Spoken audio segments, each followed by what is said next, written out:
what happens when you bring your friendships together and then create a space that's accepting, non-judgmental, where we can just really dive into those matters of our faith and talk about those things of the heart that really matter to us.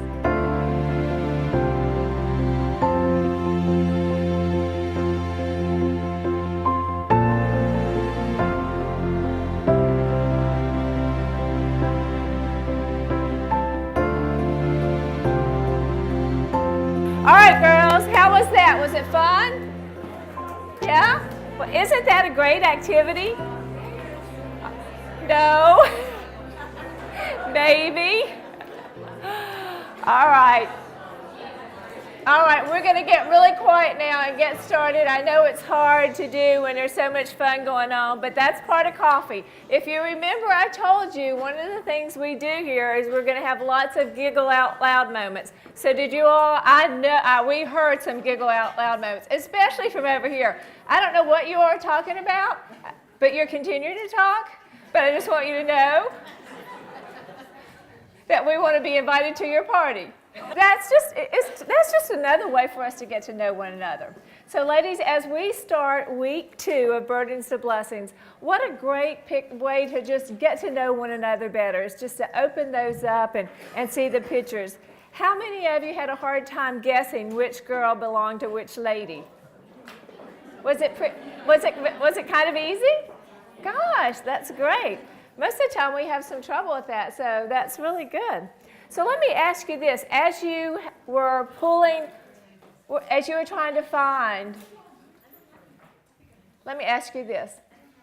As you were trying to find the picture this week, what type of emotions did you feel?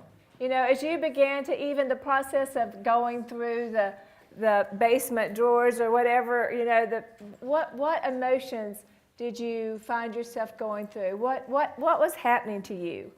When I first pulled out my picture, and mine is here somewhere. Yes, I have one, but it's small. We actually had a house fire right before I went off to school, and a lot of our pictures were destroyed, so I don't have a lot.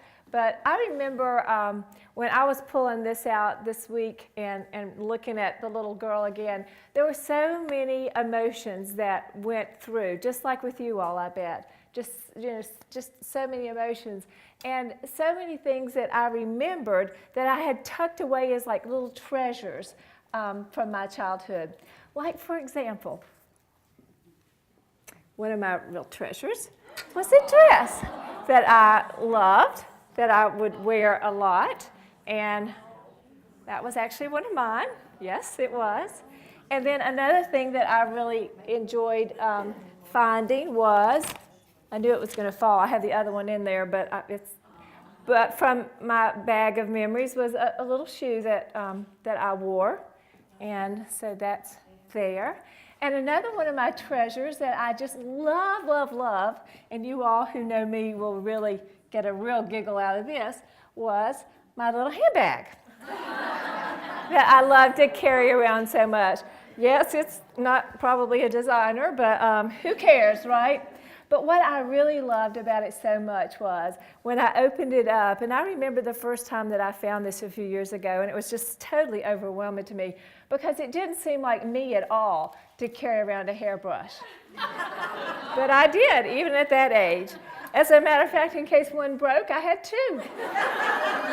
Yes. And in case that didn't work, I had this. You know, to pick it up a little bit and fluff it up, you know? Isn't that funny? But what I really, really love too, girls, is what a treasure, you know, my grandparents say for me, but they had these little things in here. This is before these were ever commercialized. My little flashcards. And they're the alphabet. And evidently someone would work with me with my ABCs. Put it up, and that was my way to memorize my ABC. So, you know, so many wonderful treasures as little girls that we have stored away, right? That we can pull from our bag that we talked about last week. So many wonderful treasures. And that was like the story of my life until that one day when it was all abruptly lost and stolen on that breezy autumn day in Virginia when I was told that I would be leaving the safe environment that I love so much. Realizing the truth as I was being told that day that that home was really not where I belonged, that those that I thought were my parents were actually not my parents. They were my grandparents. And I would be leaving within a few hours when I was being told this to go live with my biological parents. And you know, that truth, as we all have had to face some hard truths in our lives, was not anything that I liked at all, and wasn't anything that I was wanting to face or even the consequences of it, because it left a devastating effect on the little girl of 4 that truly began to shatter my foundation. I can recall, and I bet you all too can, at hurtful places in your life, you can just go back there within a minute. And to me, it seems like it was only yesterday that I was standing there with my little suitcase as I was being told that I had to leave this safety place of everything that felt warm and comfortable and where all these wonderful memories had been made. And that was, to me, the beginning of a new type of emotion for me, from the wonderful handbag and pretty blue dress to not knowing what laid ahead of me. But I can remember that even as a little girl, and isn't this the way we are as women? Even as a little girl, I began to think, what can I do to make this okay? What can I do? What can I pull out? What can I say? You know, how can I make this okay? And I can remember at that point even looking at my who I thought were my parents, and looking at the people who were my parents, and being torn and between one struggle and the other, and beginning to bargain. And I, from my little girl stance, go, oh, I know what I can do. I will bargain. I will say, you know, if you'll just let me stay where I am, I'll let you have my pretty dress. I'll let you have these beautiful hair bows that I treasure so much. I'll even let you have my little black patent leather shoes that I only get to wear on special days. And that's what we do as women sometimes. When hurts come in and we really don't know what to do, there's, you know, what can we give and how can we make it okay? But what I have found out that wasn't to happen. And you found out in your life, there are sometimes that things come into our life that we can't immediately make okay, isn't it? We just really don't know what to do. And for me, at that point, at such a very young age, it left me with a life of a downward spiraling because I didn't know what to do. I was trying to learn to adjust by conforming and pleasing, and one very aware of the heavy hand of consequences that would happen if my goals were not met of the pleasing and the conforming. But as I began to do this, I began to lose this little girl that I loved being so much. And what happened was I learned to begin to try to hide the hurt and the pain, and yes, even the fears that I had then. And maybe some of you are, as adults, are relating to this, because I still can relate to the fears and the hurts. But what I see now is those were actually the beginning stages of learning to mask.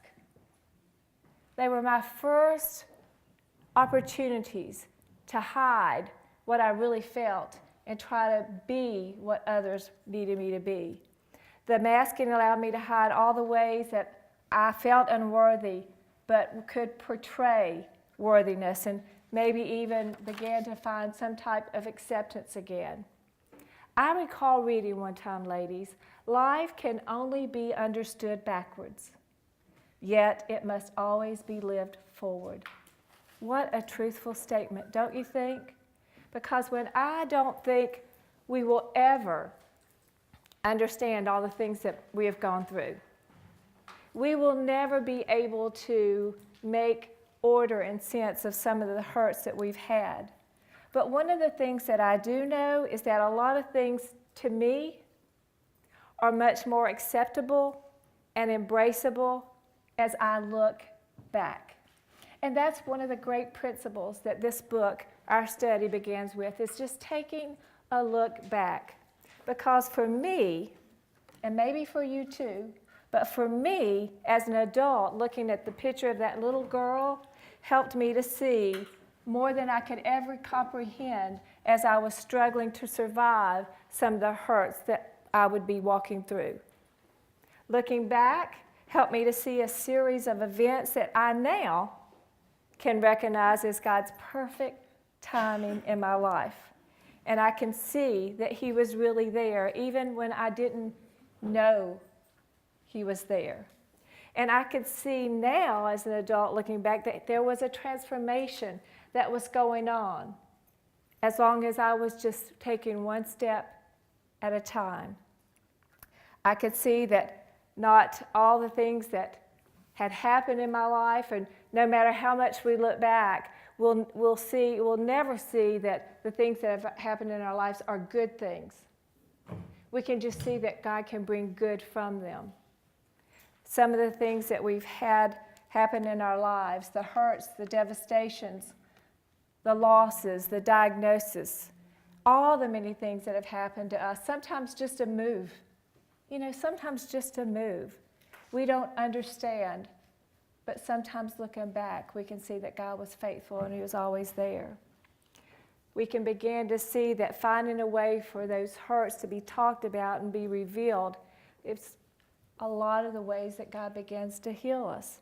And yes, we can see looking back a lot of times that our burdens really can and are on the verge of becoming some of the greatest blessings in our lives. Looking back helped me, ladies, to see that God really was in the brown paper bag all along, as we talked about last week. And I assure you, He's in your bag too.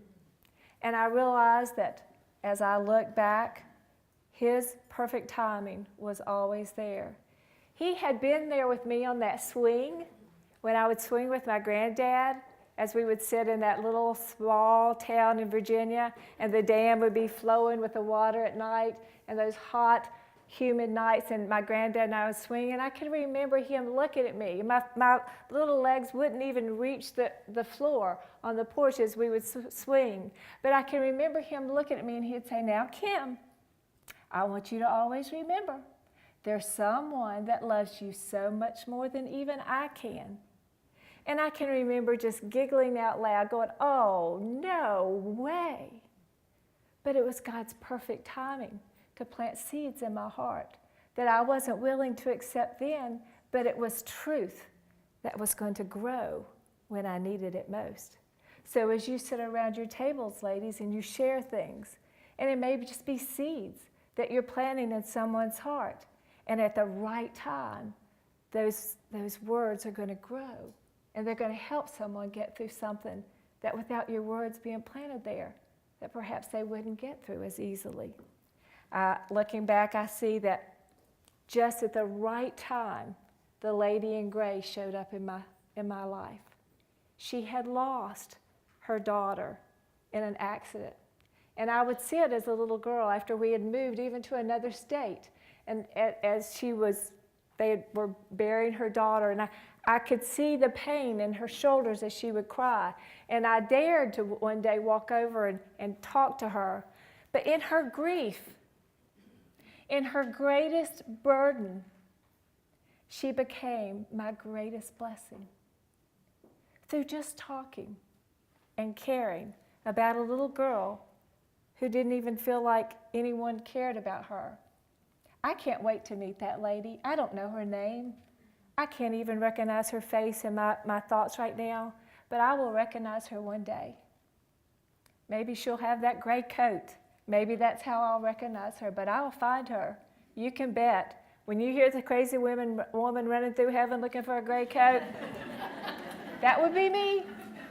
And I hope you'll come along because I would like to introduce her to you. Looking back, I can see so many other events in my life that were just happened just when they were supposed to be. Timely events that occurred. The birth of my boys, and how God used my love for them to teach me about His love for me. luring me always back to Him, even in the midst of my hurts. The Valentine roses, which were representation of my reconciliation with Mother, just a week before hearing her terminal diagnosis, and then walking her through the next 9 weeks when she died on Easter Sunday morning. Yep, when I look back, I can see God's perfect timing, even through the hurts of my life. But I will tell you, ladies, there is no perfect timing that happened more so as when I walked into that grocery store. You know, at the wedding that we had a few weeks ago when my oldest son got married, a lot of friends from across the United States flew in, and one of the things that I did was I piled them up in the car and I took them to the grocery store. I remember one friend I took, just she and I went, Priscilla, you all, and I took her and I said, Priscilla, this is the place. And you know, she was just overcome with emotion. You know, it's fun, isn't it, to go back to the place where things happen and stand there and look. This is the store. This is where the woman cared enough about me. Had no idea the pain I was in, because we can all dress it up, can't we? But she saw something beyond the exterior, and she walked over and touched me and asked me how I was. And I can remember that was shortly after my mother's death. That's after I'd gone back. That's when I thought I was really supposed to just kind of mask through the task, put on that smile, and just do what you have to do. I didn't realize at that time that it was okay to find friends and break down in front of them and just sob. I didn't really give myself that permission at that time. But I can remember being in the grocery store that evening right after one of my big women's ministries events that I had hosted. And I can remember barely making it to the grocery store, and I remember this lady walking up and just putting her hand and said, Kim, how are you doing? And it was almost like the final straw for me. Have you all ever felt your final straw? It's like, oh boy, this just did it. And I could feel the tears coming. I could feel something happening inside me. And I thought, oh my gosh, I left my cart and I went running out to my car. And as soon as I got out into the car, I remember just breaking and crying. All the burdens, all the things that were going on, I could not figure out how I was going to keep going. Have you all ever felt that way? Of course you have. How do I do it? But then I thought, okay, here's the compromise. I am going to convince God that I am okay so that I will be okay. And I was sitting there all alone talking to Him. But God, I am okay. I'm okay. I'm okay. But then I heard that timely truth. No, Kim, at this moment, you are not okay. But then that powerful promise that immediately followed. But you can be. But you can be. And that's what these next few weeks are going to be about, ladies. How we can take any hurt in our lives and how we can be okay with it through His words and His promise. That, I realized, was one of the most timely promises, that God had ever given to me. And actually what He was saying to me, He was inviting me, as He invites all of us through every season of our life, and every event of our life, and every hurt of our life. And yes, even every sin and mistake of our life, that He is always inviting us to come to me. He said, I want to give you rest.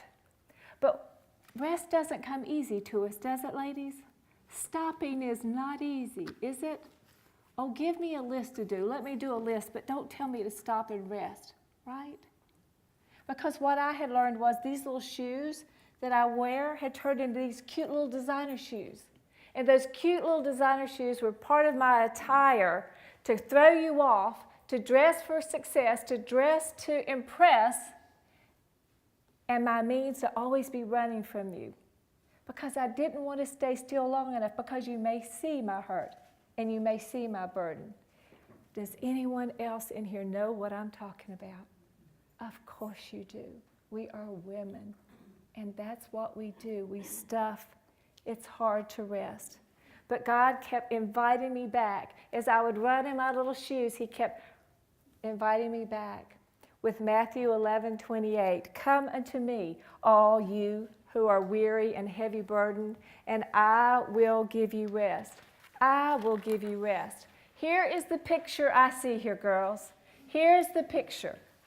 I see God himself bent over, looking at each of us, eye to eye, with his long, powerful, healing hands extended to us, saying, come to me. He's saying, I have everything you need. You start walking to me. Me, Jesus, Psalm 62:5, which he says is the place, the only place where we can find true rest. All, come unto me, all you. All, what does all mean? That means all ages, all denominations, wherever you've been, whatever has happened to you, whatever hurt you have, whatever loss you felt, whatever shattered foundation you may feel, whatever secret pain is going on in here. He says, all of you, weary. Come to all of you who are weary. What does weary mean? Weary in the Greek means to the point of exhaustion and ready to give up.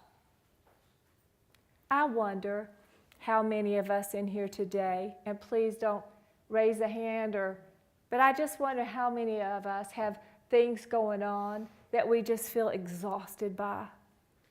It's just like I have worried so much about this. I have hurt so much over this. I have run so much from this that the exhaustion is there and giving up is just around the corner. But then God says, no, come unto me, all ye who are so heavy and so laden, and let me give you rest. Rest there, ladies, in the Greek is not merely the freedom of the labor. It's not just the peace of mind and spirit, which is great, right? It's not just the relief of the stillness of the activity to just be in one spot, which is great for us, isn't it? But rest there means something so much more as you dig into it. Rest means to refresh by reversal. And what that means is Jesus is not saying, okay, come on over here, girls. Bring your hurts, bring your pains, bring your mistakes, bring your bad choices, bring the ways that you've been wrongly treated, bring the ways that you've been abandoned. Bring all of it here and pile it up, and I'm just going to make it go away. Just alleviate all your pain. Just put you in a trance so you don't even remember it anymore. That's not what he's saying. He could. But what he's saying is bring it to me, because I have a work for it. I want to reverse that, and I want to do something with it. And I know some of us are bearing such pains that we think, how could that ever happen? Only through the power of Christ in our life.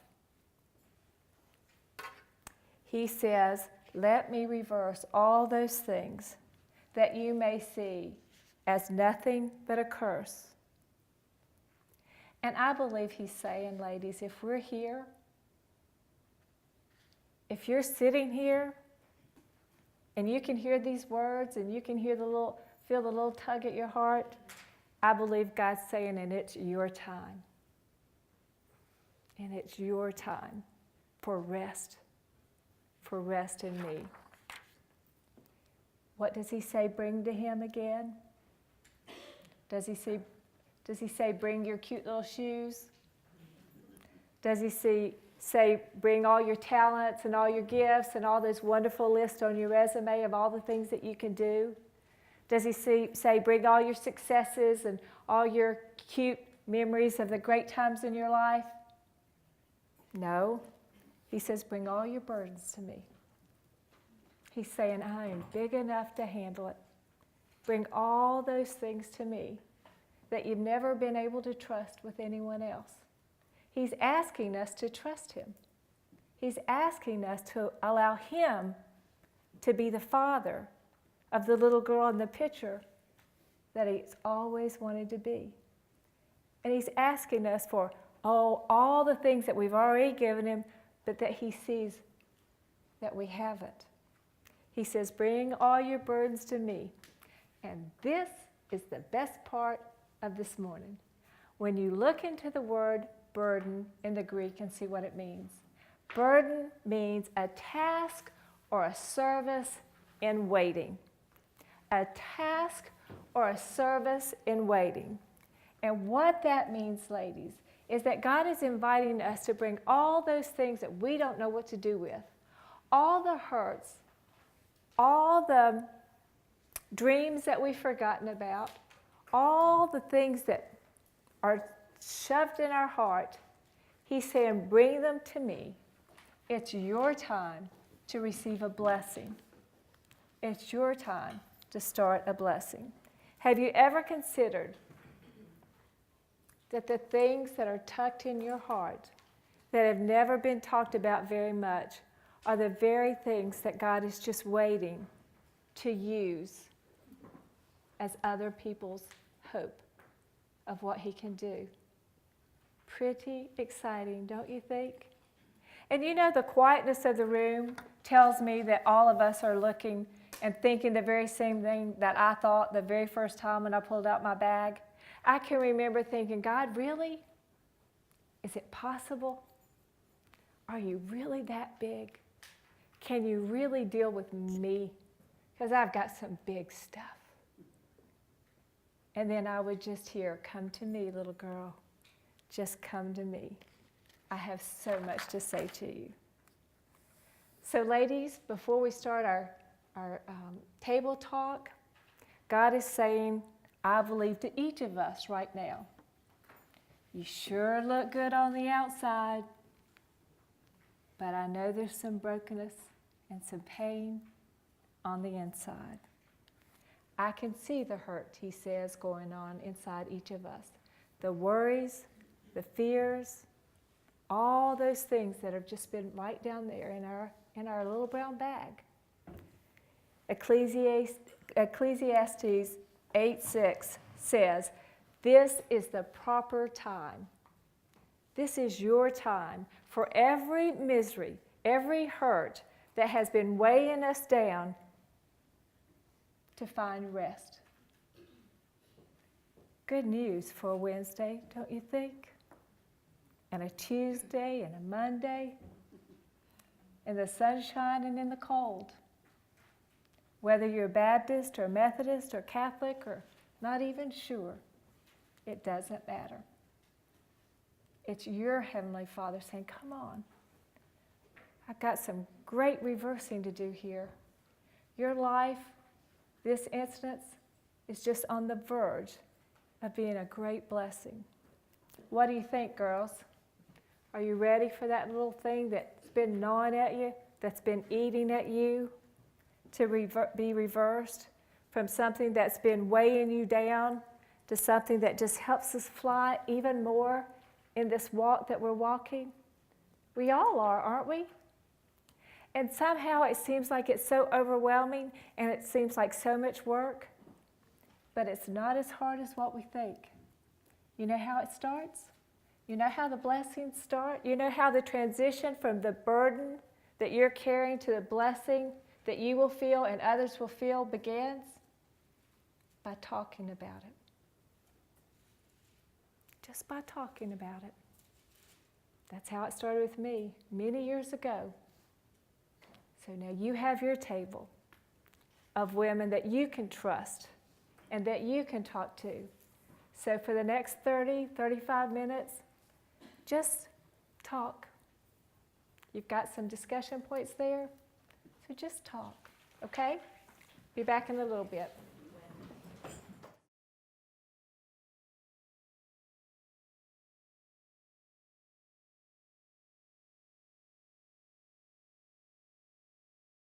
Hello, ladies. How was your table talk time today? Did you have some good discussion?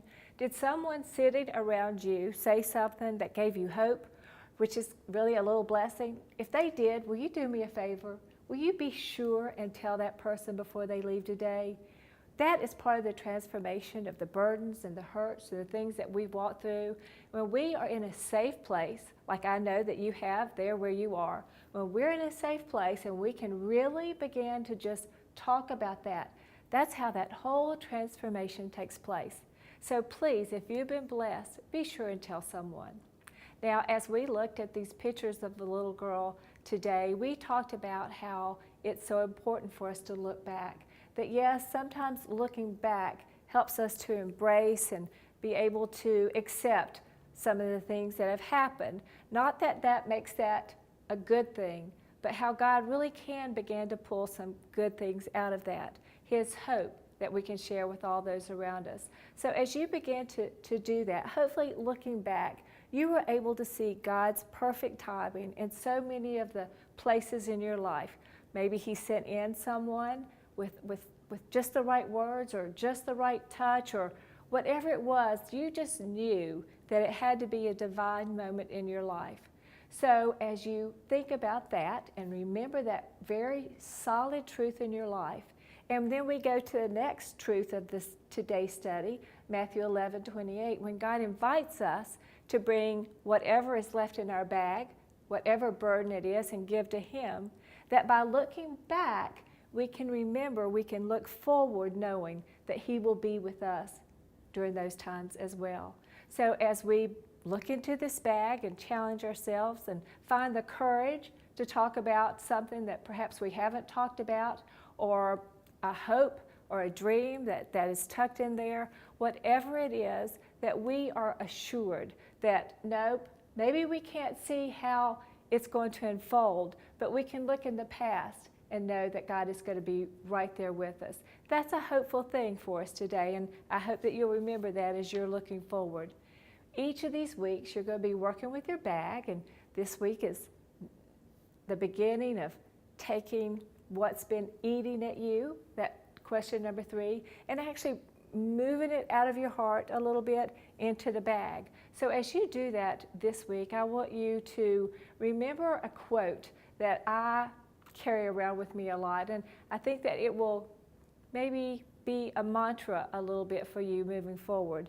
And it says this: success is never final, failure is never fatal. It's the courage to continue that counts. So I'm hoping over the next, we have 6 weeks left, that you will find the courage to continue laying whatever it is out of that bag at the feet of your group and at the promises of God's truth, and let's really see what blessing God has in store for you these next few weeks. Now, this might be a little bit hard to believe. It was for me. So that's what we're going to talk about next week. What's a girl to believe? So I will see you back next week as we go into the next chapter. So we'll see you then, ladies. Bye.